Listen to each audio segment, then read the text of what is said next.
Mon frère, si tu ne comprends pas ces 7 choses avant 30 ans, tu risques de passer ta vie à tourner en rond, à prier sans voir de résultats, à travailler sans impact, à aimer sans être respecté. Et je ne te dis pas ça pour te faire peur, mais pour t'ouvrir les yeux. 1. Quitte la maison de tes parents.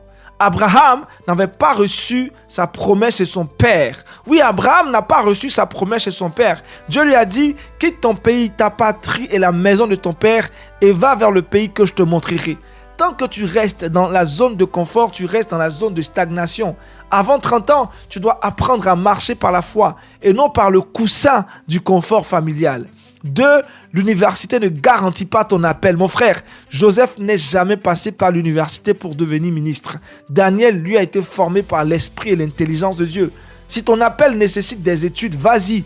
Mais si c'est juste pour fuir la vraie vie, tu perds ton temps. 3. Ta valeur est liée à ton fruit. Tout arbre qui ne porte pas de fruit sera coupé et jeté au feu. Tu es un homme. Tu es appelé à produire, à bâtir, à laisser une empreinte, pas à exister passivement. Ton silence et ton inutilité ne glorifient pas Dieu. 4.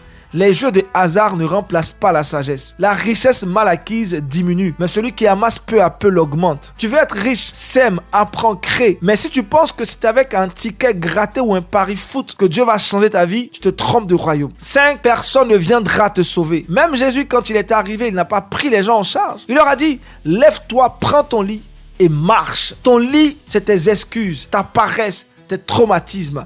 Lève-toi et prends ta responsabilité. 6. Protège ton énergie comme une huile d'onction. Ton temps, c'est ton ministère. Ton énergie, c'est ton offrande. Fuis les distractions, les relations vides, les débats inutiles. Tu as une mission. Tu n'as pas le temps pour les mondanités. 7.